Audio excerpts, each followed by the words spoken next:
Good evening, ladies and gentlemen. I'm Steve Clark, and a very warm welcome to Brooklands this evening. And as ever, thank you for supporting the Trust. I wanted to start this evening by remembering our great friend and local lad, Henry Hope Frost, who tragically lost his life 1 year ago tomorrow. And I'm sure we'll probably hear more from our guests about Henry throughout the evening. Ladies and gentlemen, saloon car racing for me has always bridged that gap between a car that you could drive to work, or hopefully drive to work, and then race at the weekend. Back in the early 70s, remarkably, I embarked on a project to emulate the great David Brodie and build a twin-cam 105E Anglia. I soon found out the fastest thing on it was the rust. I've even got the book that I dug out of the deepest arse, tuning a 105E Anglia. It makes fascinating reading, I have to say, and I'm sure most boys these days would have absolutely no idea what the language is in there. So I think we're about to embark on an evening to learn more about the history and relive, in my point of view, some memories of those early days. So will you please welcome our two guests this evening, Matt James and Alan Hyde. Evening, everyone. Evening. Wow. The evening has got off to an incredible start, Matty. We have 180 people that have turned up here to listen to you talk about touring cars. No pressure. Thanks. No pressure at all. Thank you so much for coming, everyone. We are celebrating in a way tonight this wonderful volume. First of all, I'll introduce the relationship that I have with Matt James. I'm Alan, and I am the pit lane commentator for the British Touring Car Championship, which is something that I've done pretty much for the last 25 years. The whole 60-year history, isn't it? So it's a bit of a worry. Yeah, it's been a hard life. No, that's absolutely fine. So I first talked about the British Touring Car Championship in the pit lane for the circuit commentary in 1994, and I've done every race meeting since 1998. So quite a long time, and for a lot. I was thinking about this driving over tonight. Matt James, who is the editor of Motorsport News, worked at Motoring News first of all, and then became Motorsport News. Matt has been my friend for a huge part of that, and I realised that we've been mates for pretty close to half of my life, which is quite a... How old are you? Well, I don't think we need to go into these details at this point of the evening. My history with Matt James and the British Touring Car Championship is interesting because I was addicted pretty much from the mid-late 80s as an avid follower of the championship.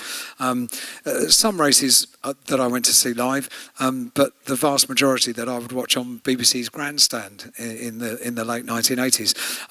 And then I was lucky enough to become involved as a commentator and lucky enough to become involved with the British Touring Car Championship.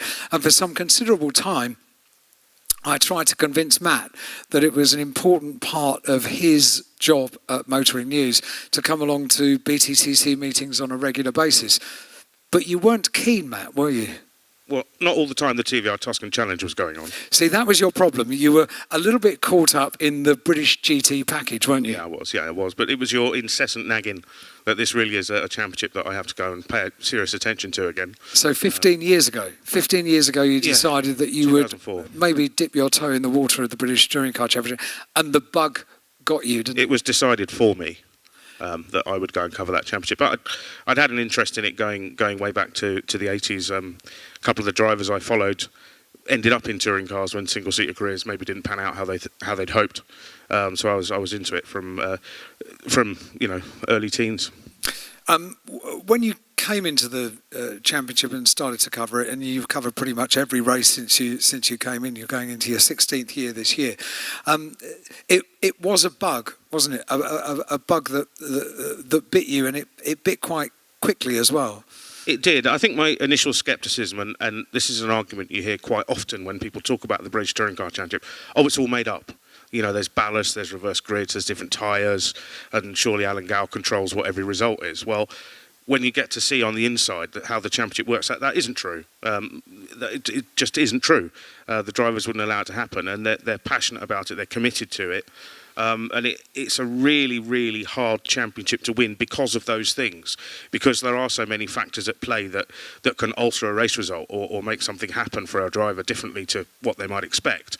To navigate your way through what is now 30 races in the year to the end of the season and be successful is a heck of a job. And although last year I think we had something ridiculous like 17 race winners throughout the course of the season. Over half the races, yeah. So does that mean it's a valid championship? Well, I think if you look at the drivers that were at the top of the title fights, the ones that went to Brands Hatch in with a chance of winning, then the cream rose to the top. So it does show that the more skillful drivers can negotiate their way around all the obstacles that are thrown in their way, and it's just the competition is just superb. So we got you. You got me, yeah. And you've become a proper fan. Making a relationship as well from the early days with the series director, Alan Hyde. He's pretty much a mate of yours and a mate of mine as well. As far as the British Touring Car Championship is concerned, I think we all have different reasons why we love it. I certainly know how I was kind of hauled in when I first became a fan watching it on TV. And I think we all have, probably everybody here in this room has got their own era of the British Touring Car Championship that they particularly adore or they find they have a synergy with. But we'll talk specifically about the book, Matt. And first of all, how the idea for the book came about, because you haven't written a book before. You've been a prolific writer in motoring news, motorsport news as it's now known. You're the editor of the magazine. You've written race reports, you've written articles, you've written interviews, you've written all sorts of things over the years. But you've never set your mind to writing a book. How did it all come about? Well, no, it was Eric's idea. He got in touch with me and asked me if I'd be interested in doing it. And this is Eric at the back of the room. Yes, he'll be selling the books later. And yeah, it's something. We knew the 60-year anniversary was coming up, obviously working for the publications Motorsport News and Autosport, so we knew there was a lot coming up for them, and it just made sense to collect that all together, and by doing the research I could sort of do the magazine research and the book research at the same time. So it was, none of us can know everything about a championship over a 60-year history, so actually writing the book was an educational process for you yourself. Absolutely correct, yeah. And we're very fortunate. Obviously, I work for the Motorsport Network, and we have an archive, massive archive. Particularly the stunning images that you'll see in the book are some that have never been published before. And I'll be honest, I prefer the pictures to the words. Well. I mean, I hate to say it, but the pictures are amazing. Right, thanks, Al. I'm off. That's what you've done, isn't it? Yeah, you're most welcome. I'll work my way through the words as we go on, but the pictures from the archive are absolutely stunning. How long did it take to put everything together? I think Kathy, who's the archivist that researched the pictures, didn't see daylight for about 6 months. Wow. So, yeah, it was a lot of work for her. But the results are superb, and you know, there's things in there that both jog the memory and things in there you learn every time you look at the different pictures. So it's it's a really good tome. That's the joy, and we're going to be touching on this as we go through the various eras. But of course, we've had just about everything in the British Touring Car Championship. We've had huge, muscly cars. We've had four-wheel drive cars. We've basically the championship has reflected so beautifully the trends of automotive world, and that's a huge part of its secret, isn't it? Yeah, and I think that's been absolutely vital to keeping it relevant and keeping it fresh for the fans, because as we know, in the UK, it is one of the championships that can still attract over 30,000 people to a race circuit, and there aren't many that can do that. And that's because it is relevant to what people are driving on the roads. And going ahead to 2021, we're now going to have some electrification technology involved in the championship as well. So, you know, it's maintaining its relevance to the road market. That's very, very important. And also, manufacturers took it seriously. So, you know, that goes across all the decades, and particularly in the height of the super touring era. And they would only want relevant products on the race circuit, wouldn't they? So that just kept it fresh. And yeah, it's been true to its roots, and it's maintained its popularity. Now, as I say, we are going to go through the various eras, and if you have a particular question, I've also been trusted with the technology of this evening as well, and I'm reliably informed that if I do that, then we'll go on to the first bit. Did that go according to plan? It rather did, didn't it? I think it did. Which is good news. It's caused quite a stir in the room as well. We're going back to 1958 and the start of the championship. For those people that don't know, how did as it then was, the National Saloon Car Championship come about? The British Saloon Car Championship. Yeah, it was the idea of the BRSCC and Ken Gregor, who was the secretary manager of Stirling Moss. Production cars had been racing on the tracks of the UK, obviously, since the beginning, but they were generally bolted on as a class to the back of something else, and they didn't really get their own sort of standalone races, and it was his idea to do that. They held a trial event at Brands Hatch in Christmas time in 1957. That went well, so they devised the regulations, and it was just a chance to give people that wanted to drive an ordinary family car on a racetrack, to give them the chance to do it. That was the quote, wasn't it? A dedicated championship for the competitor who wants to race the ordinary family car, to do so throughout an entire season against evenly matched opposition. Yes, in different classes, of course. And the ethos remains to that, really, to today. Yeah, absolutely. That's a theme that's run all the way through it. Although I think the phrase ordinary family car might not quite be so relevant these days. Depends where you live, actually.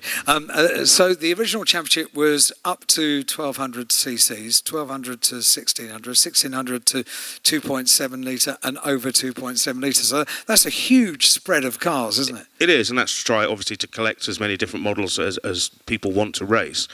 The class structure, the four-class structure of the BTCC, or the British Saloon Car Championship, as I should call it from the early days, is something that morphed quite regularly from year to year as they were trying to work out which cars they wanted at the front of the field and trying to ally themselves with the FIA rules at the time as well. So they did tend to change year on year, but they were a success in that first season. There was a shootout at the end of the season, is that right? Yeah, they because the cars are running in different classes. You had Tommy Sopwith and Jack Sears managed to score the same amount of points. Tommy Sopwith was in the Jag and Jack Sears was in his car. They decided at the end of the year, that after they tied on points, to have this shootout, which you can see behind us, after the final round of the season. The championship trophy, the original championship trophy, was sponsored by BMC, the British Motor Corporation, and they brought two identical 1.5 litre Rileys to Brands Hatch. And they had a 5-lap race, and then they swapped cars and had another 5-lap race. Brilliant. And worked out the aggregate scores, and Jack Sears walked away as the winner. But it's interesting that Tommy Sopwith said afterwards that he actually regretted agreeing to let them do that. Originally, they'd said, should we toss a coin to work out who the champion's going to be? And he said, no, that's we've had a whole season's racing, that's no way to do it. So they got the Rileys, but of course it's a BMC car, and he was up against a BMC driver, so he was like, yeah, maybe I was a bit foolish to agree to that. Yeah, because I was obviously going to lose, wasn't I? Just out of interest, was anyone there? Well, you were there, weren't you, Al? Well, you're in the pit lane doing the commentating. I just wondered if anyone might have been there for that, but I'll take it. The silence is a resounding no. But yeah, horrible day, but a brilliant way to decide the championship. Yeah, look at the lack of pit lane at Brands Hatch as well. So it's staggering, isn't it? It's just a bit. Garages. Who needs garages? Who needs garages? Just a little gantry, wave a flag. That's little fine. Hedgerow. Yeah, no problem. South Bank's looking good. Yeah, absolutely fantastic. So that's when the championship. And the nice thing about Jack Sears, Jack was still an avid follower of the championship until just a few years ago, when sadly he passed away, and he was a huge loss to the paddock, because he was there at many meetings, would come and present trophies, and would be quite happy to have a chat about racing in the championship back in those days, when he'd neatly fold his sports jacket on the back of the car, and he did tell these stories. Yeah, he told them many times. He did, but they're always worth listening to. Fantastic guy. But he decided to bring in the Jack Sears Trophy a few years ago, when Jack was still with us. And I did say to Alan, that's a nice thing to do. He goes, well, there's no point having a trophy for him after he's died because he won't know about it. No. So it'd be nice to actually, recognise the fact at the time.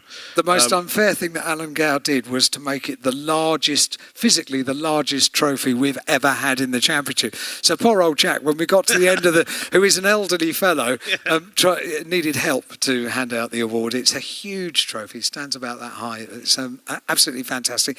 It will continue to go, and it's a trophy which changes from year to year. For some years it was the rookie. For last year it was for eligible for drivers that had never been on the podium overall before. So I think they make it up as they go along. They can just make change it up, it, don't they? As it says in the BTCC regulations, everybody. I think the last line of the regulations every year. These rules are at the discretion of the series administrator. So basically, there are no rules. That's what that means. That is what that means.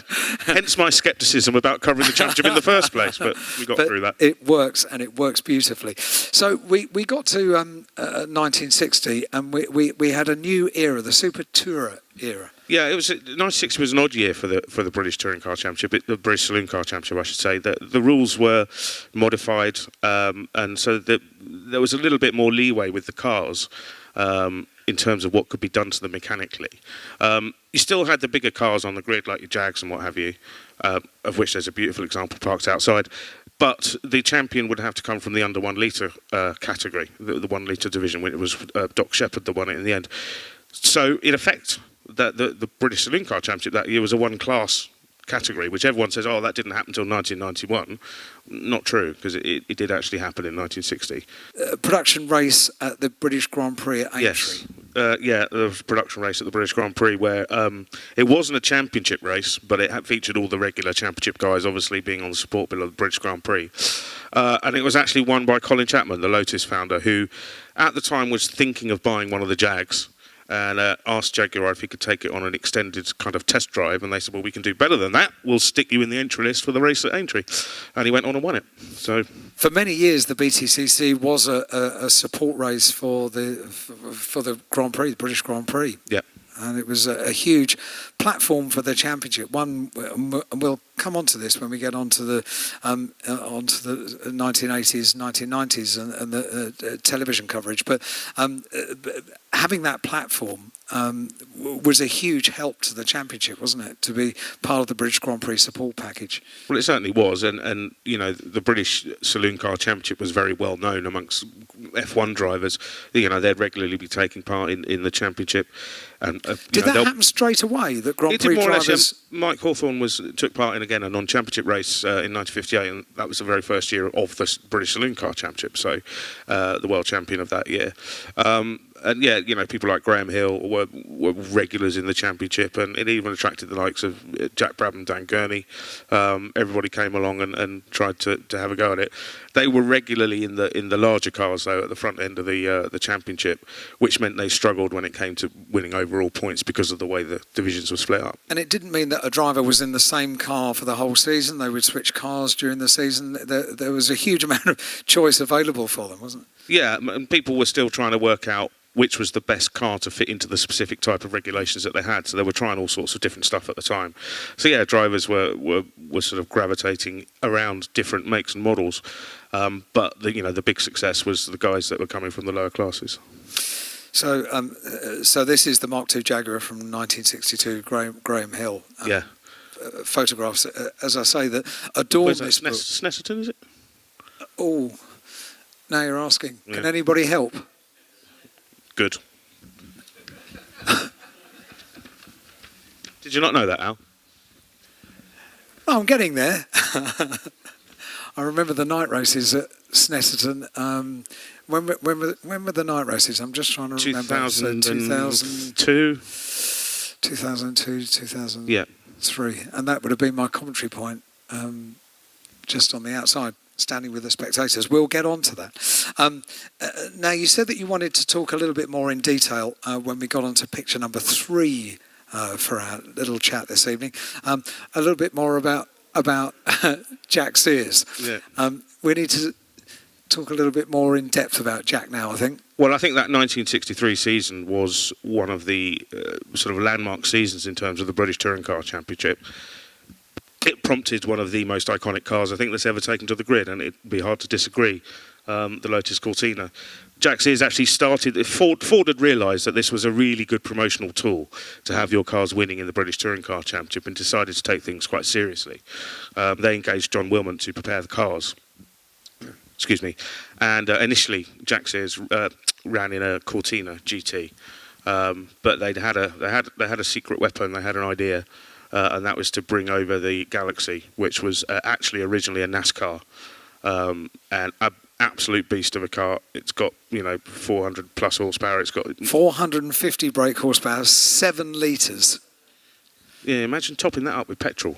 Yeah, quite regularly. A heck of a lot, wouldn't it? Yeah, Surprised I could do a lap. Quite a bit. So that car came along in the mid part of the season, but Ford revolutionised things again with the Lotus Cortina, which went on to have much success in the championship and provided some really sort of iconic moments. So Jack actually drove 3 different cars on his way to winning the championship that year. But I think the relevance of that is that it was Ford's passion to succeed in the category that kind of raised the level a little bit. People realised that this is something that we need to take seriously. Absolutely incredible, and you're quite right. You're talking about the iconic Lotus Cortina, which are still competing now, of course, particularly down at Goodwood Revival, and a few modern day touring car drivers are in them. It's exactly what I was going to say, that modern BTCC drivers, Gordon Shedden springs immediately to mind, but Ash Sutton, they cannot wait for that weekend in September that they can get behind the wheel of these things, because and going back to the big American cars, a lot of guys enjoy driving those because they're so far removed from what you have on a racetrack today that it really is like a different world. And that Galaxy of Jack Sears, when it came over, when Wilmot ran it, he often recalled that there was much scoffing up and down the pit lane. Everyone was like, that's never going to work. That car is just too big. It's not going to handle. The wheels are going to fall off. The drive shafts are going to snap. And they really kind of put the fear into him that it was a useless idea, which it completely wasn't. It did struggle a little bit away from the start lines because Jack was just being very careful with it. But, once it got going, the handling was good. And I think it kind of... that gave a lot of other people the idea that bigger cars, big muscly cars, could be the way forwards, and it actually prompted a lot more of those to come over. Known as Gentleman Jack, I mean, he was a gent. I used to love talking to him. He was a very gentle man. He was a gent. Yeah, and also a massive, as you said, an enthusiast for the championship in itself, and his collection of cars that he had back at his house, including that. The Galaxy he kept in his garage. He just goes to show, the impact that the British Saloon Car Championship made on his life. He wasn't just famous for doing 200 miles an hour on the M1. You should tell that story. Well, yeah, it made him quite cross. It was reported in the national press that during a pre-Le Mans test, he took his race car onto the M1. There were no speed limits at the time. Drove it up and down to just check everything was working, and when they got it back, they calibrated that he'd been doing 200 miles an hour. A policeman had noticed, obviously couldn't keep up with him, so went and found the truck and parked next to the truck, waiting for Jack to come back. And basically asked Jack for an autograph. Didn't even tell him off. There you go, on your way, see you later. Jack was like, I'm in right trouble here, but he wasn't. And they let him go on his way. But subsequent to that story was being told by someone, and it was then overheard by a pesky journalist who put it in the press that someone had done 200 mile an hour on the M1. And about a year later, this 70 mile an hour speed limit came in, and everyone blames Jack for that. And he was really furious because it's not his fault. Yeah. Not my fault. No, it was the journalist's fault. It was the journalist's fault. Yeah, it so often is.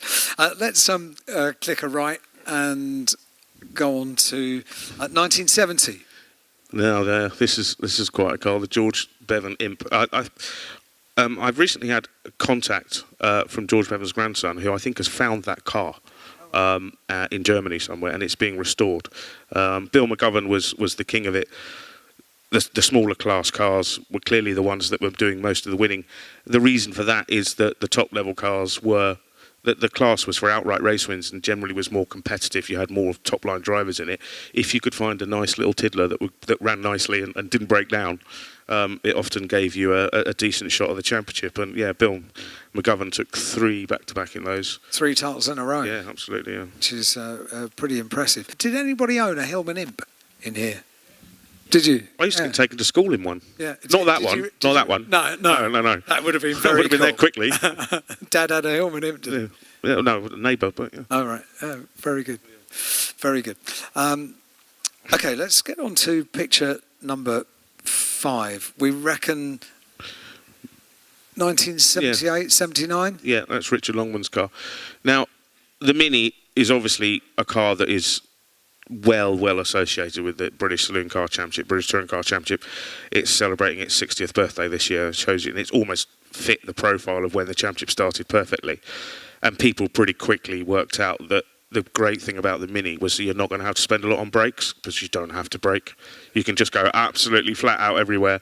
Your tyre bill might increase a little bit, but there'll be no wear and tear on the car. And it was a really successful car in the BTCC. It's won many championships. John Love and Alec Poole were champions in it in the early days. Popular. It was just so many. It was so easy to work on. There were so many around. Loads and loads of people raced them, and they were often able to kind of stick it up the bigger cars, which people didn't like very much. But some great drivers at the wheel of those cars, including Steve Neal, of course, dad of 3-time champion Matt Neal. It's an incredible car, isn't it? Because if you think about what it did in rallying, in world rallying, in touring car racing, it was the all-rounder, wasn't it? Well, it was, yeah, and obviously it's, I suppose, one of its most famous moments was winning the Monte Carlo Rally in 1964 with Paddy Hopkirk driving. He also did the British Saloon Car Championship in it as well, so it was, it was a good news story for the country, and it was just such a popular and well-loved car. Was it Paddy who was responsible for the advent of rallycross? Tell me more. I think so. I vaguely remember Paddy saying this as a story, but the BBC wanted to do a feature about rally cars, and they decided to book. I don't think they really understood particularly the difference between circuit racing and rallying, so they booked Brands Hatch to have a chat. Oh dear. So Paddy and his friends that were going to be involved in this decided that they could use a bit of the circuit, and then they could go off to give the idea of a bit of rallying just to make the footage look authentic. Really? I didn't know. In a Mini. Yeah, so very good, Al. So thank you very much indeed. I do pay attention sometimes to I'm impressed with your knowledge, mate, when they're talking to me. Other names. So 78, 79. We're talking Capris as well, are we? Yeah, I mean, it's again we go back to the point that in the top class, which was dominated by Capris in that era. People like Gordon Spice and Jeff Hallam and everyone just knocking 7 bells out of each other at the front of the field and splitting the race wins between them, which is what gave Richard Longman the chance to prevail. I think Gordon Spice, I think Kevin Turner's here, the editor of Autosport, he worked this out, that up until Matt Jackson a couple of years ago, Gordon Spice was the driver that won the most British touring car races, but without actually winning the title overall. Oh, wow. He won 5 class championships in the Capri, which he absolutely adored, but never actually claimed the outright trophy, which is a real shame.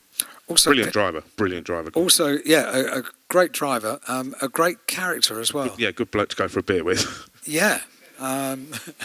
Yes, I did that at the Metropole Hotel at the Autosport show one year. Did you survive? It was a very late night. I can imagine. Or very early morning. I don't drink. I was just listening.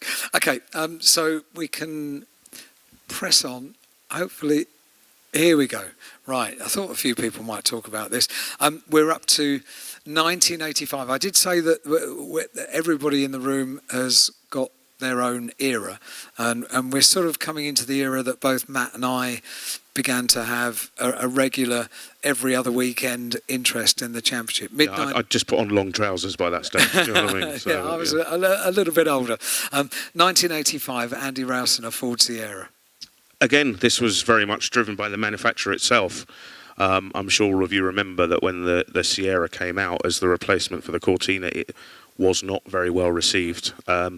and it got the nickname of the Jelly Mould, and Ford were in all sorts of trouble with it because it wasn't selling. The reps didn't like it, and it was the reps that they needed to convince. And the reps like racing cars, so they decided to engage Andy Rouse to turn the image of the Sierra around, and they decided to do that through the British Touring Car Championship.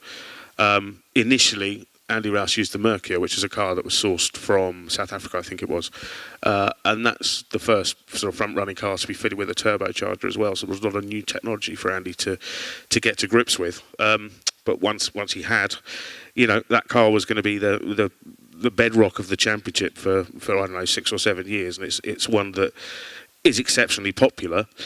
Obviously, after the Mercury, they'd won the championship in 1985, and then after that came the Ford RS Cosworth, Sierra RS Cosworth, which came in '86, and then that led on to the homologation special, I suppose you'd call it, the RS 500, which is an era people still wax lyrical about now, and I will, because it was fantastic. I know it's very much easier to say things were better back then, but it was a type of touring car that you could watch going around on its own, and it would still look impressive, because of the rules, the way the rules were set. They couldn't run them as low to the ground as they wanted to, so they had to run them significantly higher than would suit the aero, which meant that it was tail happy. Cars were sliding around all over the place. They were spitting fire all over the place.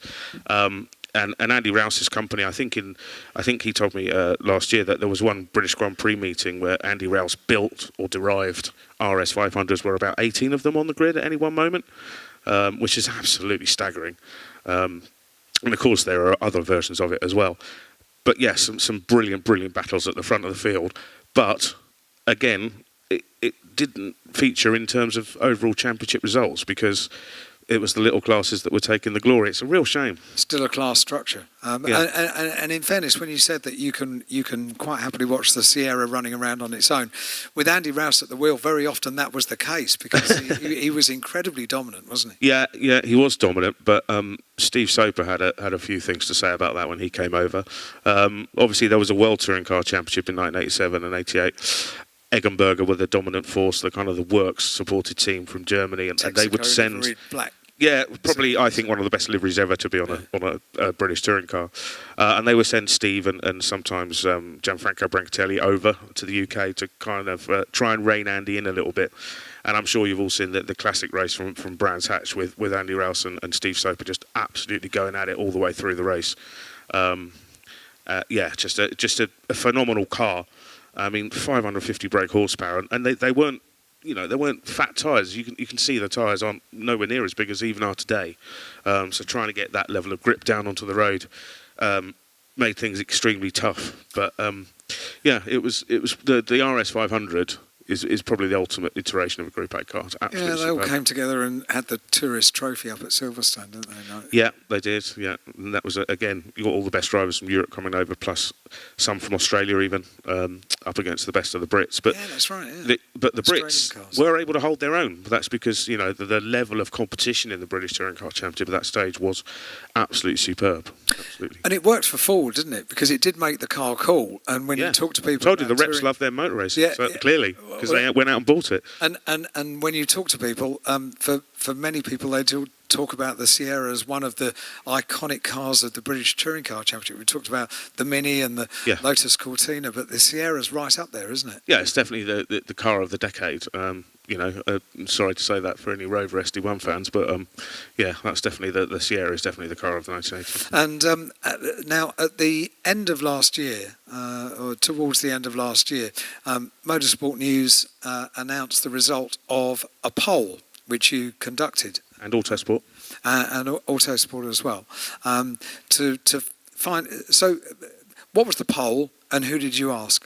I asked as many champions as I could get hold of to give me a list of their top 5 best British touring car drivers of all time. So, and then I added up the scores. So these were people that are around the championship, know the championship, drivers, journalists. Not only champions, there were journalists in there, and everybody I could get hold of. I even managed to track down Frank Sintner, which was not easy these days. Goodness me. I found him on a golf course in Monaco. He gave me his nominations as well. So and Andy Rouse was top of the poll. which is, just goes to show that people really do remember what he did. Obviously, I mean, he won 4 championships, which from more mid than anyone else. More than anyone else so far. Colin is quite keen to not necessarily equal it, but to go one better. Well, of course, and so can Matt Neal. He can equal it as well. Yeah. So, fascinating stuff. But you presented Autosport International this year on the main stage. You presented Andy with this trophy. He was quite overwhelmed, I think. Yeah, he was. He kind of thinks he's forgotten in the history book somewhere, but he absolutely isn't. The amount of modern day drivers that would still rate Andy in the top 5 drivers that have ever been involved in the championship. And the great thing about Andy as well is it's not just his driving ability, that's matched by his engineering ability. He's got both assets that were just absolutely superb, which is why there were so many Andy Rouse prepared, built cars on the grid at the time. Yeah, Rouse Engineering was a pretty impressive company for a very long time as well. So we're still talking classes, Toyotas, BMWs. You mentioned Frank Sittner, teamed up with the television presenter Mike Smith. Yes, and that provided some footage, didn't it? It really did. This was, for me, an era of touring car racing that was, is it fair to say, could get reasonably physical? Well, I've never heard a bleep button used on grandstand before that level of competition between Frank Sittner and Mike Smith. It was quite physical, but there would be more physicality in the championship to come. But no quarters asked or given. And around that time as well, the championship changed significantly in the way of television coverage. I mean, that was literally the magic bullet that turned touring cars back into something amazing, because it was dying a little bit. In 1983, 1984, rules were changing. People weren't really sure what was happening, but it was the input of television that really helped get the championship back on its feet. Previously, before they decided to engage Barry Hinchcliffe Productions to film the whole of the season, Grandstand would dip in and out of 1 or 2 national race meetings during the year, club race meetings during the year, and then they would broadcast every race from that meeting. So you could end up seeing a Metro Turbo Challenge race, a Rover race, then a touring car race, and then nothing again for 5 or 6 months, and then it'd be a Bart Clubby from Thruxton, so you'd be seeing completely different things. So there was no narrative for the TV viewer. We'd be lucky if you saw something. That completely changed when Barry Hinchcliffe got involved, and although the man himself underplays it, I think Steve Ryder's got a heck of a lot of responsibility for making that actually happen and waving the British Touring Car Championship's nose under the noses of people that should have known about it. And at the same time, they started covering British F3 on television as well. So it was a really important building block for the British Touring Car Championship, the work of Barry Hinchcliffe and Steve Ryder. Bringing it into people's living rooms with a familiar voice as well. To have Murray Walker commentating on BBC's Grandstand was the perfect match, wasn't it? Yeah, again, and he's someone that's also very loyal to the championship. He comes to Thruxton whenever he can, doesn't he, to watch the races. I think a lot of motor racing fans at that time, the only thing you'd see on TV was Formula One. And so Murray is a safe pair of hands. He's familiar voice, and I think that adds to the appeal. If they know Murray's talking to them, it's a safe pair of hands, someone they trust. He wrote the foreword to your book. He did, yes. He did, yes. Thanks, Murray. I'm incredibly proud of my friend for writing Murray this Walker. book. But no. I'm incredibly proud of the fact that you've produced this and that Murray wrote the foreword for it as well. Because you're right, he's a big fan. He's a massive fan. Yeah, he absolutely. Not of you, of the championship. Oh, cheers. No. Thanks, mate. You're making this very difficult. It's just as well we're friends, isn't it? It really is. We'll come back to Murray Walker as things go on. We need to just go forward. So we're on BBC television. We are. We're coming up to 1990. And you mentioned earlier on cars coming from abroad, and cars came from the other side of the world, essentially, didn't they? From Australia. Dick Johnson built cars with Yokohama Tyres, Rob Kravitz, on his way to winning the championship, the only championship that the RS 500 won, and it wasn't Andy Rouse, which is, a bit strange, but Rob was absolutely dominant in that year. But we've just been talking about the impact of television and what that did for the category. What they quickly realised was that the class system was unworkable for a television audience because, you know, you'd have John Cleland finishing 13th in a race and then going on to be the overall champion, and yet Andy Rouse or Rob Gravett up the front weren't. It was very tough for people to understand, well, it wasn't tough for motorsport fans to understand, but the general public found it slightly confusing. So essentially, the car that crosses the line first and takes the checkered flag should win the race and therefore do better than anyone else. Yeah, that's how motor racing should be, or that's how they felt it should be. So, you know, Rob Kravitz was kind of the last year when it was a proper multi-class championship. There was, you know, BMWs and Vauxhall still in it, but that Trackstar car was the last of the big Group A dinosaurs, really, that's the original derivation of them.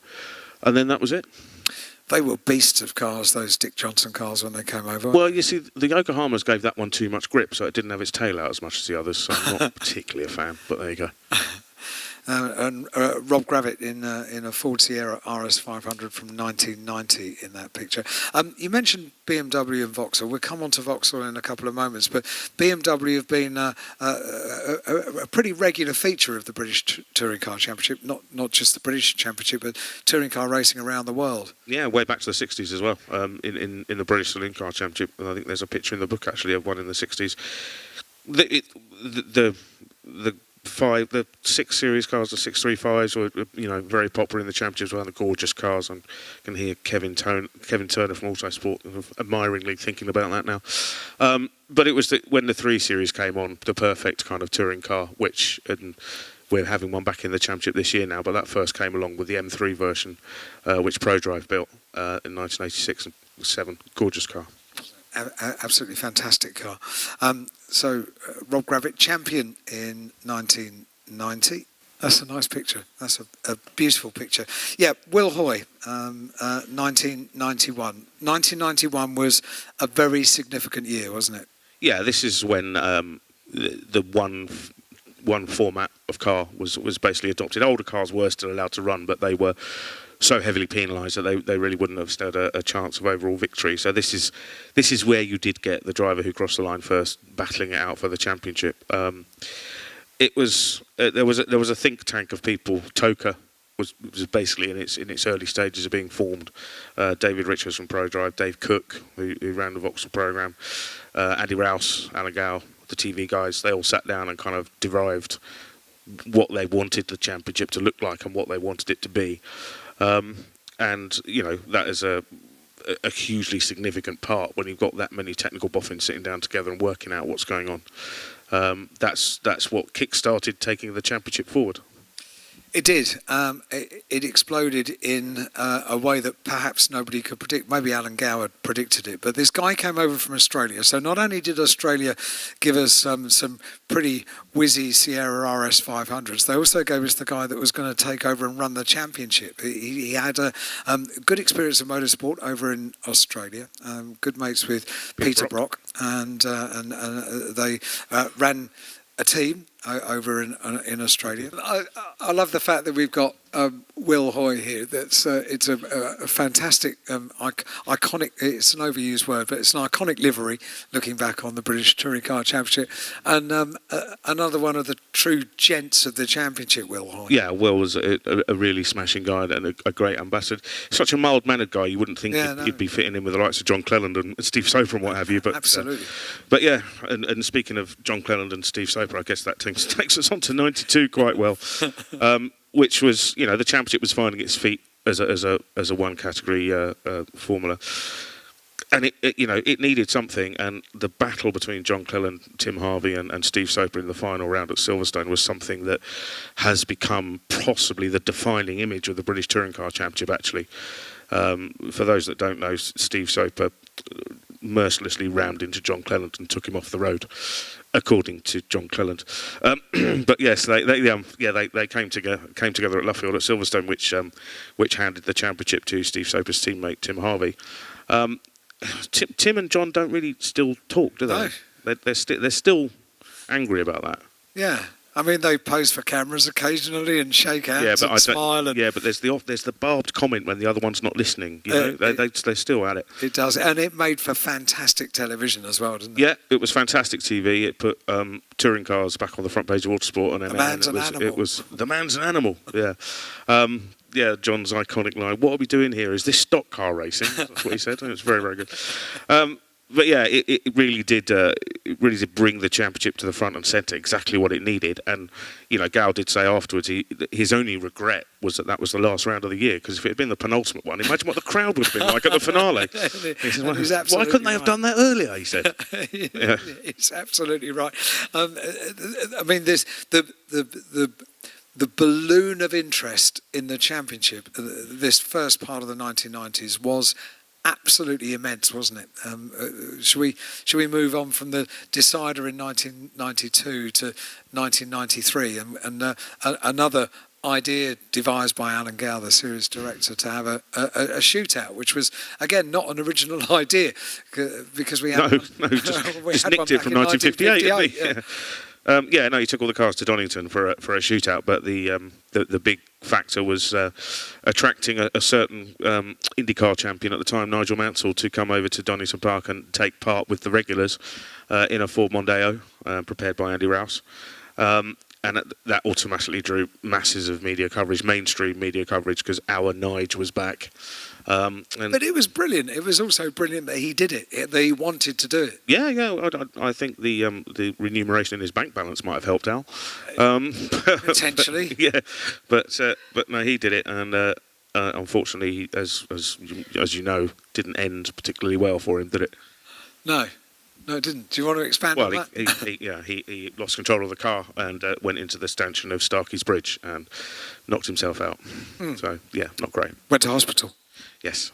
Yeah, he did. And again, that put the championship back on the front pages even the day after. I think that whole Mansell episode of when he did that and had the crash kept the BTCC on the front pages for about a week. That's the sort of coverage you can't buy. Gow had a few quotes about it as well. He was quite happy about that. Yeah. That's for sure. It was fantastic. It was incredible, the crowd at Donington Park for that. Because also, the fact that Nigel Mansell won the Formula One World Championship in 1992, and then British fans didn't get a chance to slap him on the back and say well done, because he didn't compete in the Formula One Championship the following year. He went off to do Indy to win the championship. So it was the British fans' chance to congratulate their world champion. Yeah, absolutely. It was the first time, as you say, he'd raced back on UK soil since winning the F1 World Championship, and it wasn't the end of his dalliance in the BTCC, because he had a couple more later on, but we'll gloss over those. Yes, indeed. Yeah, there were a few. I've got some Mansell BTCC stories, but go on. No, it's not about me. It's about you tonight. Let's go on to the next one. Right. Pick number 9.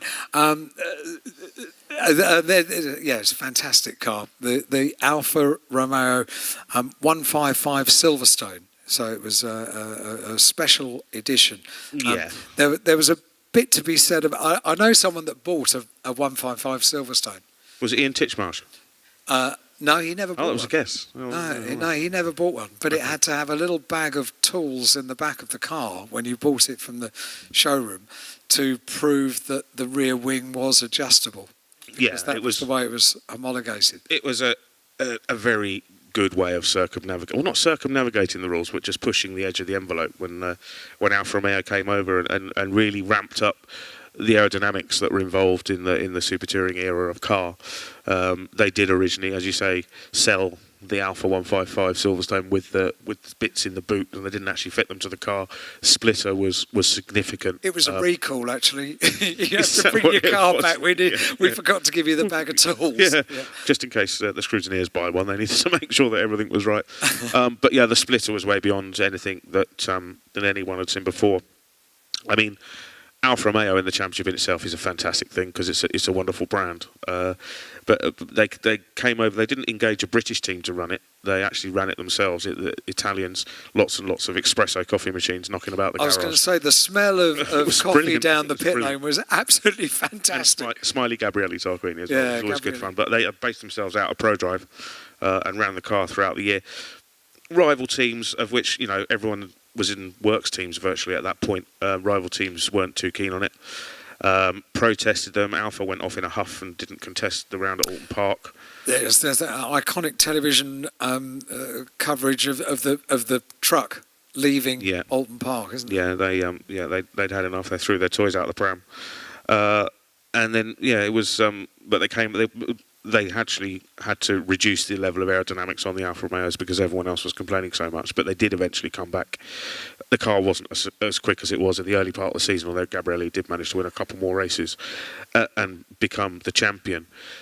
It's significant for quite a number of reasons, really, because it was the first kind of, or one of the first, not the first, one of the first big-name foreign imports to come into the BTCC under its manufacturer period, and lots of guys, Joe Winkelhock, and going on, you've got people like Laurent Aiello and what have you coming into the series, Ivan Muller as well.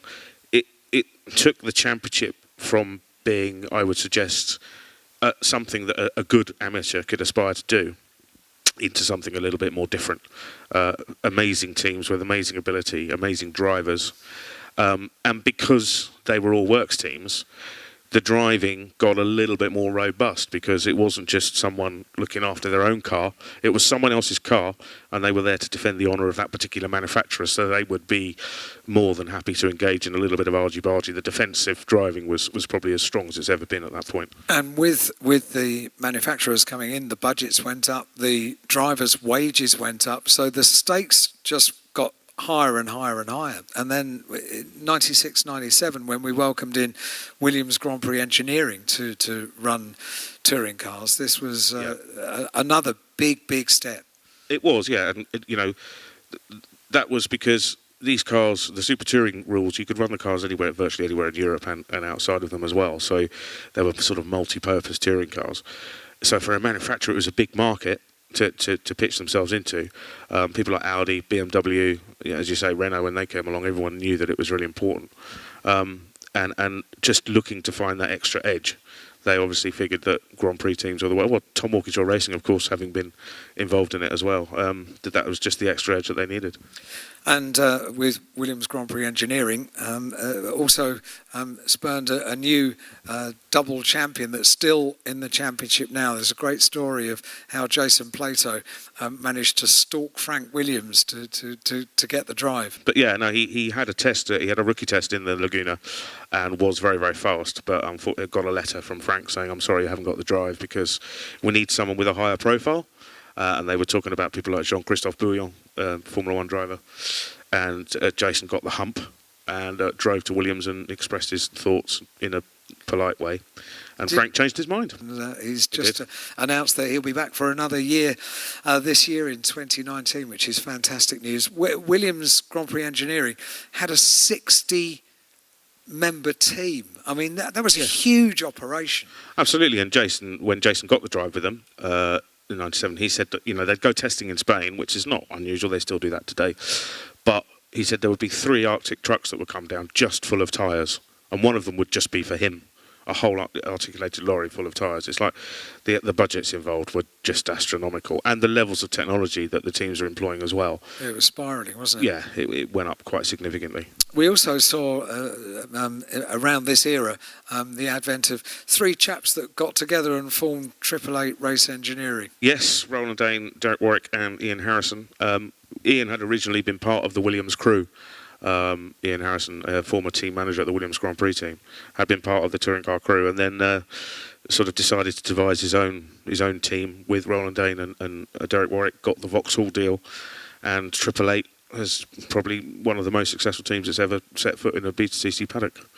Sadly, not continuing to compete with us in the BTCC, which is a great shame, but a hugely prolific team. Well, it's got the Formula One ethos that Ian brought with him from the Williams team, and that maintained all the way through to the end of when the team was running the cars. 1999. So now you can talk about this one. So this was the most wonderful moment. So I was just quite recently a regular pit lane commentator and presenter for the British Touring Car Championship. And the first chap that I really made friends with, first driver that I made friends with, it's quite when a championship is as successful and has such a high profile, it can be a little bit intimidating being around the paddock. And I was intimidated meeting you. Were you? Yeah, I was. Still am. I don't believe a word of it. But you know, you're talking to people that you've been watching on television, and they're heroes to some extent. But you need to be on a level and to be interviewing them. The first bloke that made friends with me was Matt Neal. He was incredibly friendly, a very kind and welcoming chap was Matt, and he'd been racing in the championship since the early 1990s, yeah. So the longest standing driver in the championship. But 1999 was a moment. He'd made friends with me. He'd made me feel very welcome doing the job that I was doing. And his family team, run by his dad Steve, who also competed in the British Saloon Car Championship back in the 1960s in a Mini, they were running Team Dynamics. It was their own team, but they were a privateers, so they were competing in a Nissan Primera alongside the manufacturers. And Alan Gow decided at the start of the year, 1999, that wouldn't it be a jolly wheeze if we offered £250,000 to any private team that could win a race overall. And we didn't have to wait too long before Gow got his big check out. First round, wasn't it? It was at the first round at Donington Park. Yeah, but Gow said to me that he had some sort of prize indemnity insurance thing going on. It was insurance. Wasn't money out of his pocket. No. No, but that makes a much better story if we just say Alan Gow has just written out a really big cheque. It was an amazing moment. It was lovely, and Steve and Matt got on the podium together. There were tears, and it was absolutely fantastic. Yeah, but it nearly didn't happen because he stalled, didn't he, in his pit stop? Were you commentating on that? Yeah, he was. Yeah, he did. Yeah, he had a little moment and then had to get past James Thompson. Super Touring era, 2000. And this is when manufacturers were running 3 cars in 2000. So it was the end of the Super Touring era. But they were... If like in the 1970s you got people from various popular groups and they made a super group, these were super teams, weren't they? They were, yeah. There were only 3 works teams. You say some sort of 9 official factory entries, 3 Hondas, 3 Vauxhalls, and 3 Fords.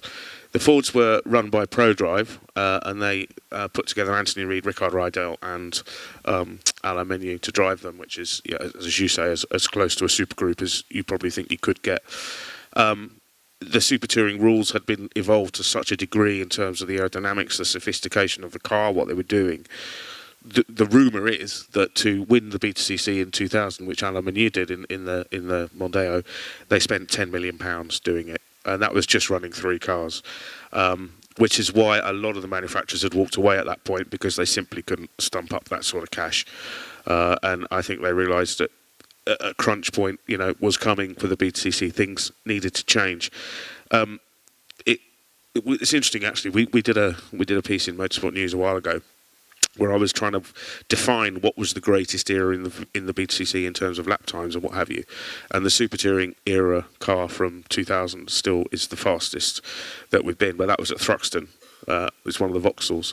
Actually was the fastest. They've never been as fast as they were at that stage, but they've never been 10 million quid's worth of kit since that point. No, it was incredible. And the writing was pretty much on the wall as well. It had to be topped up with production machines, didn't it? There was a class which kind of went against the ethos of the whole idea of the one-class structure at the start of the 90s. Yeah, but I hark back to the original days of the British Saloon Car as well, wasn't it, really, which was quite ironic. And at the end of that year, whether through luck, chance, or just being very clever, Alan Gow walked away from the championship as well. Octagon Motorsport came in. They were trying to buy everything. I'm surprised they didn't buy your contract, Al, to be honest. They were buying absolutely everything at the time. And offered Gow a lot of money for it, which he accepted. Alan had also raised the profile of the championship. We talked about television and what was going on the circuit in terms of works teams and what have you. He also licensed a computer game to Codemaster. That was the thing. So we come on to picture 11. So this is post-Gow era. The new format of the BTCC, the new regulations for the cars essentially, were devised while Gow was still at the helm. Yeah, he was part of it, and Peter Ritchie's the chief scrutineer was instrumental in putting them together. The main proposition was that they ran a number of control parts, control components to keep the costs down, take away some of the aero, basically, and bring the cars, back to a manageable level financially and a manageable level for the works teams. It took a while for that penny to drop. The teams didn't really want to commit to it straight away. Vauxhall, so long a loyal supporter of the BTCC, was straight there, as they always are, because they're fantastic, particularly in that era. But it was only really Peugeot and MG that kind of had a little look at the rules as well. And the production class cars were running at the front of the field. They decided to give them a head start, like a handicap race, and see if the tourists could then overtake. The championship got very messy, and it wasn't really ticking the boxes it needed to at that point. It was in a bit of a muddle, wasn't it, really? It was, yeah. It must have been very hard for you as a commentator trying to work out how you portray the excitement. And also, you'd have had about 12 drivers on the podium afterwards as well, it was wouldn't you? tricky, but there were some fantastic things. I mean, I hate to be a bit tabloid about this, but go on, be tabloid. When drivers dislike each other, and there's a bit of argy-bargy and a bit of needle, that's great for me. I love it. And that year there was a bit of that, wasn't there? You are tabloid, aren't you? It was a bit. Yeah, it was basically the season of Ivan Muller versus Jason Plato, both going for the championship. They really hated each other, didn't they? Yeah, there was an incident. I think the most controversial one was at Silverstone, where Jason accused Ivan of something and Ivan accused Jason of something. They ended up having contact on the track, and that continued through Donington and onto the last round at Brands Hatch. So yeah, it was I guess for you, Al, to keeping your storyline going, keeping the plot line going, it was great, but it wasn't much fun for anybody in the team. And it was horrible. Jason was straight out of Vauxhall after winning that championship. They didn't take him back. So it was horrible to be around, and I had to apologise for words that had been used during interviews after the. I remember one particular incident where that happened. I do as well. Yeah. That was at Thruxton. It was. Yeah, Ivan was slightly aggrieved that Jason had taken him off on the approach to the chicane, and politely informed everybody over the PA that he was here to race and not to something die, which is what he actually said. He did, yeah. You had to apologise to any small people that might be listening. I did. I apologised to youngsters after that. Very nice touch. I think it's fair to say that at that time it missed perhaps the dictator at the helm that it had enjoyed during the 1990s, because Alan Gow runs the championship in a quite remarkable way. He surrounds himself by people that know what they're doing and really are very, very good. Well, how come you've got the job then? I don't know, just through revelation, through luck, not judgment, yes. To be perfectly honest. But he's surrounded by Peter Ritchie's, you mentioned, the chief technical delegate, who takes care of technical regulations, and he in turn surrounds himself by a team. But at the end of the day, there's one man at the top of the triangle, and Alan Gow, pretty much 99% of the time, will come up with an answer immediately. Yes, and it's usually no. But it's usually the right answer. Yeah. And in fairness, in the BTCT regulation era, when it started, it missed that decisiveness at the top of the tree. It did, but it wasn't long till Alan was back, because Octagon decided to get out of British motorsport in 2003, and Alan came back in. So basically, what he'd done is he sold it at top dollar and bought it at rock bottom dollar. Another Porsche in the collection, I think. 2003 was when Alan Gow came back, and 2004. So almost immediately when Gow announced that he was coming back, I think it was at Silverstone. I vaguely remember it's announced at Silverstone. I did an interview with him, and he had instantly took the decision. Okay, well, we've got these regulations for cars that were exclusively for the British Touring Car Championship, but we're going to welcome in the cars that are currently competing in the European, the World Touring Car Championship. Well, yeah, I mean, this was part of the problem that probably afflicted the Britain in that period, is that the rules globally were unstable as well, because the Super Touring bubble had burst everywhere, more or less. So it was difficult to kind of navigate your way through that. And then we got onto Super 2000 cars, which Alan introduced into the championship in 2004, which opened it up to more manufacturers that wanted to come, and the people had kit that they could use. So it really was good. But just going back to touching on Jason and Ivan, Jason Plato came back to the championship in 2004 with Seat, who were also running cars globally as well. And I remember going to the pre-season media day at Donington Park, and Ivan was still with Vauxhall, and Jason was with Seat. And at the start of the day, they would do some tracking shots for photography. They have a people carrier with normally Jacob Ebery and some other photographers hanging out the back of it and taking pictures of the cars head on. They're only at about 30 miles an hour, but it's just to set the scene for the shots. And in one of the runs that they did, Jason Plato, who was on the extreme left of the circuit, speared 90 degrees right into Ivan Muller at 30 miles an hour. And I was, Jason, what on earth were you doing that for? He said, that's the picture you all want, and you'll put it on the front page, won't you? And we did, because it's the war is back on. He gets so he absolutely knew what he was doing, and Ivan was spitting feathers about that. He was only 30 miles an hour. There wasn't any damage done, but yeah, he made the headlines like he should. The thing is that Plato has worked this championship so well over the years, and he knows what makes headlines, and he knows how to play this game. Yeah, absolutely, and it's something that, when the television cameras came in 1988, John Clellan was probably the first guy that worked out you've got to have a personality to back up what you're doing on the track, and some of his quotes and were memorable and still are. So a driver these days, or to have the massive fan base, have got to be a TV personality as much as they have a racing driver, and that's something that a lot of them, not all of them, get to grips with. 2007. I think is this picture. Fabrizio Giovanardi came over to the championship. Already, he'd made his mark on touring car racing around the world. He's got 9 titles in incredible history, and then wanted to come over and compete in the British Touring Car Championship. Did so to great effect. Yeah, he came from the World Touring Car Championship where he'd been racing in Alfa Romeo and came over and initially drove the Astra Sport Hatch, which was, I'm sure Ian Harrison wouldn't mind me saying, is a dog of a car. Didn't like it at all, so they decided to build him a brand new S2000 Vauxhall Vectra, which he was instrumental in helping design. Fabrizio, probably the last of the big name overseas drivers to be in the championship, really, paid very handsomely by Vauxhall for doing it. And yeah, a really good guy. Made a lot of friends when he was over here. I remember speaking to him when he signed up to join the BTCC, and I said, this isn't World Touring Cars, mate. You are going to get beaten up here. He's like, no, I'm a racing driver. I can handle it. And he saw me after the first round, and he was like, you were right. This is rough and tough stuff. It's unique, isn't it? It's a unique championship. But yeah, a terrific guy, and yeah, that was actually Vauxhall's sort of last winning car in the BTCC in terms of championships, which is itself is an end of an era because they'd been such a loyal supporter and thrown so much at it, and were also in the habit of bringing over sort of superstar names from abroad. So yeah, it was a shame to lose them.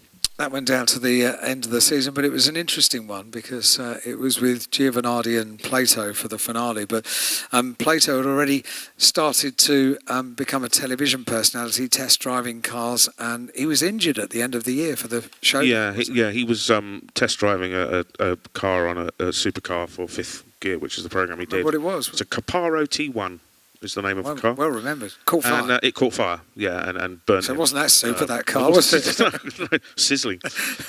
So he went to the last round heavily bandaged. And was it Thruxton as well, wasn't it? Thruxton, which is where you've really got to hang on. And I remember I went to see him after free practice 1 before free practice 2, and he was having his hands redressed because they were all in massive bandages, and the look of agony on his face. Never going to work, was it? It was just, it was absolutely horrifying to watch it. But he still did all 3 races. Sadly, he lost out to Gio in the end. But yeah, really drove through the pain barrier. But had an immense friendship with Giovanardi as well, and sort of said, if I was going to lose to anyone, then this is the guy I'll lose to, which was a really honourable thing to do. It was lovely, yeah. 2011, Jason beat Andy Rouse's record of wins, took race number 61. 61, yeah. Andy was on 60 for quite a while. Of course, the format of the race days is different now. You've got 3 chances to win. The only accurate statistic really would be a strike rate of wins per start. But I haven't sat down and worked that one out yet. But yeah, Jason's 61 wins. He's now gone up to 97, although there is some debate about whether he actually has got 97 or not, because he's including a race where he finished behind one of the production cars and behind a non-point scoring touring car. But I've tried to point this out to him, but he's not having it. He references on 97 because he wants to win 100 races. He wants to get to 100, which as you mentioned earlier, he's coming back to the grid this year with the Power Max Racing Vauxhall team. Back with the Vauxhall. With a Vauxhall, which is a nice kind of close the loop on that story. And 3 more wins, and he will reach the magic 100 mark. So that'll be absolutely superb. You're not superstitious because you selected 13 pictures in total. Picture number 13 brings us pretty much up to date with the NGTC era of cars. Yeah, again, this was another sort of reinvention from the technical boffins that run the championship. They realised that the global scene was moving. They had to change again. They wanted to keep costs down again. So they looked at making even more mandated parts in these cars, things like gearboxes, electronics, suspension components, subframes. Most of the things in the car are common throughout. So the actual scope of the engineers at the moment in the BTCC isn't as wide as it ever has been, which is a frustration for a lot of them. But as I was saying earlier on about the drivers, if you look at the teams with the best engineers, they're always at the front. So there is obviously some input that they can still have. So saying that it's not an engineering formula anymore isn't necessarily too true. The 125 IM Sport BMW, which is pictured here, that's Colin Turkington on his way to winning the championship. 2014 has been one of the most successful cars of the NGTC period, run by West Surrey just down the road. And they've announced a couple of weeks ago that they're bringing in the brand new 3 Series, which I went to go and have a look at last Friday at West Surrey's headquarters in Lower Sunbury, and it had got off to the paint shop, so I just looked at a big space on the ground. But at least I managed to get an interview with Dick Bennett, so that was all right. But I mean, Dick Bennett, who runs the West Surrey Racing WSR squad, and now called Team BMW because they're a manufacturer entry with support from BMW but UK. He'll insist that they're only works assisted. Works assisted. Works teammate. I'm still poor. No, you aren't, Dick. Come on. Dick's done all right over the years, that's for sure. Yeah. And in fairness, the WSR squad and Dick Bennett's, who are famed for their attention to detail, absolutely incredible preparation and engineering team. And they've taken Colin to 3 titles. So he's joined the exclusive club, looking for title number 4 to equal Andy Rouse's record this year. But Dick's been around this championship with WSR for a lot of years, back into the 1990s with Super Touring. Yeah, he was part of the original Ford program before he went on to Honda. And we were discussing it in the office the other day that, is Dick Bennett's now more known for being a touring car team manager than he is for being a single-seater team manager? Because, of course, he ran Ayrton Senna in Formula 3. Rubens Barrichello and Alan McNish, people like that. And Mick Hakkinen. Is he now more known as a tin-top guy? Probably right, I would have thought. Or equal. Or equal, yeah. So that's quite a shift for him. But it's great having someone like Dick with his knowledge and his talent in the paddock, and he's a great guy to chat to. Well, the last hour or thereabouts, everybody, has been the equivalent of speed dating, covering 60 years. Well, you didn't buy me a drink. No, you had a voucher. It's all covered in this quite glorious book. It's fantastic. I'm inclined to agree with Alan Gow. The picture of you on page 9 having a chat to Jason Plato isn't the most flattering picture of you, is it? Thanks for your time, Al. It's been brilliant. Right, cheers. Thanks very much. But it is the most marvellous book. You should be incredibly proud, Matt. It's a fantastic book. And I joked earlier on about the pictures. The words are pretty good, but the memories and the photographs in this thing are just brilliant. So well done, Matt. Congratulations. And you'll be signing volumes of this book tonight, so in just a couple of minutes. But do we have any questions? You've been terribly good. Don't put the lights up. Do people remember the Sunday night at the London Palladium when they had the whole mini team come over? No, I don't remember. Yeah, they had. I don't remember that. They had all 3 minis, and Paddy Hopkirk and the others on the revolving turntable. Wow, I didn't know that. I did not know that. Matt, what do you think about Mark Blundell coming back into the championship? Do you think he'll be competitive? There's a lot of sort of stories saying, well, why is this old guy coming back? He's taken the seat of a possible young gun. What's your views on that? Firstly, he hasn't taken anyone's seat. you know, it's you pay, you play. That's the way British Touring Car Championship works. And there's been some very interesting messages floating around social media saying that, you know, the old guys are taking the seats of the young guys. They're not. You know, if the young guys can get the money, anybody can have a seat. So let's deal with that one. In terms of Mark, he's coming back. He told me the other day, he said, you know, I've always wanted to do the BTCC, and if I don't do it now, I'm 52 years old, I'll never get the chance. I get the feeling there's something more behind it, which hopefully you'll be able to read about in Autosport next week, because I'm going to interview him tomorrow, funnily enough. Everyone seems to think that he's going to get beaten up because it is a tough championship to get on top of, and as we've said, a lot of the drivers that are at the front have been doing it for years and years and years, and they know their way around a front-wheel drive saloon car. I'm not so sure. He's in the AMD tuning Audi, which is a pretty good car. It'll be good on the fast circuits. And Mark is a guy, you know, I remember watching him coming up through Formula Ford and Formula 3. He certainly doesn't lack anything in terms of putting his heart and soul into what he does when he's behind the wheel. So winning races might be a stretch, but I definitely think he'll be knocking on the door of the top 8, top 10. And maybe, you know, as his knowledge base gets better, then maybe go forward even from there. Right, you mentioned Jason Plato. Yes. Why did Jason not do so well in the Subaru and was trounced by his teammate who won the championship? Because his teammate's much younger and better looking than Jason. No. No. It's a bit of a mystery. Obviously, in the first season when he was up against Colin Tuckington, he was pretty even Stevens with Colin at the start of that year. And then going into the next season, he did have quite a significant crash at Brands Hatch at the first round against the pit wall, which probably took him quite a while to get over. And then it didn't really click together last year. The beginning part of last year wasn't good for Ash either. I mean, he didn't start winning races until we got to Croft, which is virtually halfway through the championship. A lot of people have said to Jason, well, clearly you can't drive a rear-wheel drive touring car, because I think all but 2 of his 97 wins have come in front-wheel drive touring cars. He says that's rubbish. I'm not going to use the word he actually said. He said that's rubbish. But I think when he gets back into the Vauxhall Astra that he'll be doing this year with Powermax Racing, I'm expecting him to be right back up the sharp end. I think there's a lot of stuff that went on at Team BMR and Subaru where he was alongside Ash that we don't know. And he's refusing to spill the beans. He says that's because he's writing his autobiography, which is due out next year. So I think you'll find the full story when that book finally hits the bookshelves. Perfect. We've got a question from Derek Red from over here from really? Autosport. Oh, don't give him a mic. A rare moment for being in the same room as 2 heroes, really. Well done, chaps. Just 2 observations, not really questions. My first ever race meeting was Aintree 64, and I had the great pleasure of meeting Jack Sears a few years ago, and we talked about it. And he reminded me that he had a letter from the governing body of the time, the REC, advising him not to carry the roll cage. It was not a legal product in a British race. So his solicitor wrote back to the REC suggesting if anything serious happened to their client, they would be held responsible.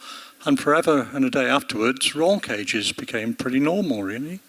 So Jack, not only did he introduce a 70 limit, he also sort of introduced roll cages. And my second observation, Matt, I know you're desperate to run me down, but my second observation was my first Grand Prix, 68 Brands Hatch, Rob Walker, Lotus 49, Joe Siffert. How could anything go quicker? 450 horsepower, 400 kilos. And then some years later, I was watching touring cars, and John Cleland in a Cavalier was lapping Brands, similar circuit, quicker than a Lotus 49 had. How can that be? Please don't tell that to John Cleland. Please, because they will never hear the end of that if you do that. I'm not going to forward that information on.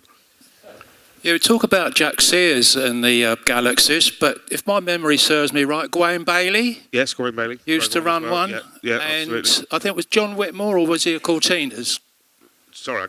So John Whitmore, was he Cortinas or did he? No, he was in Cortinas. Right, so it was just Duane Bailey and Jack Steers. And but then they developed, the Falcons came over and all that sort of stuff, and Mustangs and Chevrolets and all sorts of, there were plenty of drivers in them. Yeah, we saw them at the Motor 6 Hours. Yeah. Brands Hatch, if the old grey matters, still working. Yeah, cool. Okay, thank you. I think one person you've left out significantly is Jerry Marshall. Yeah, I would argue probably better known for special saloons and stuff like that rather than the BTCC, although he was a significant figure in the BTCC in a regular podium finisher in his Vauxhall. Jerry, Alan Hyde said, when he met Matt Neal, talked about meeting his heroes, and meeting Jerry for me was something really particularly special. I got to interview him for Motorsport News a few years ago, and I phoned him up and I was like, Jerry, I want to come over and do a piece with you. He said, oh, all right, boy, yeah, that's fine. He said, you're going to drive me down the pub then? So I said, I said, all right. So I actually had to drive him in my little Vauxhall Corsa down to the local pub. I've never been so petrified in my life. And as we walked into the pub, are you on expenses, boy? I said, yeah, I am, funnily enough. And, the stories that came out after 8 pints were fantastic, absolutely fantastic. And then he persuaded me to drive him home, and that was the interview done. So nice day out for Jerry, really. Well, that was the name of his book, wasn't it? Only Here for the Beer. And he certainly was that day, I'll tell you. Okay, we did hope to have Dave Brodie here tonight, but unfortunately he's not too well. But we have someone that knows a little bit about his quest to restore the Escort Run Baby Run. I don't know where the gentleman is. Yeah, good evening. I'm Nigel Webb. I don't actually have a question. I was just going to say Jack Sears drove that Mark 1 Jaguar outside that Steve Clark asked me to bring up. Fantastic. And he drove that for Tommy Sopworth in 59. Wow. After Ivor Bueb sadly killed in August, I think, 59. Yeah, he did the first couple of rounds, didn't he, Ivor, and then they switched the car over, Yeah, that's right. And obviously, as many of us had the privilege of meeting Jack, and he said he had a lovely time, and it was a wonderful introduction after the Riley. So it was a bit quicker, but yeah, he handled it well. Just the other thing is just boring. I'm rebuilding Sir Duane Bailey's Mark 1 UXO 400. Wow. At the moment, so brilliant. But another year, I'm sure, or more. Okay, well, that was enough for me. Brilliant. Thank you, Nigel, for bringing the car along. Good evening. Yes, as Steve said, David Brodie's rebuilding his Baby Run Escort, or at least he's moving it from one shed to another, and somebody else is doing it for him. In tandem with that, they're making a film as they go along, interviewing as many people as they can find and get on board. So if we could just put that out to the masses, and if anybody would like to be involved and be willing to be interviewed, then perhaps you can contact Steve or Tim. Yeah, definitely. I've seen some footage of it already. There's some clips that are already emerging on websites, and it's absolutely fascinating. Brode leaves no stone unturned when it comes to telling any story. So, one particularly with him as the central player is going to be fantastic. And, comments from Frank Williams. He's also doing a road version, which he reckoned he'd done in period, but I'm yet to see one. Right, okay. But he reckons they were roadie Brodies in 69. He would have to do that. He's trying to buy up the only Mark 1 he can lay his hands on and turn them into roadie Brodies. Okay. As you say, David Brodie's story. Never short of an idea is David, is he? But yeah, Brode's another guy that's still really keen on the championship. Even now, he still follows it. I sometimes see him at the BRDC, and he's still asking all about the BTCC and what's going on. So yeah, another big enthusiast. Once again, ladies and gentlemen, Matt and Alan, thank you very much indeed.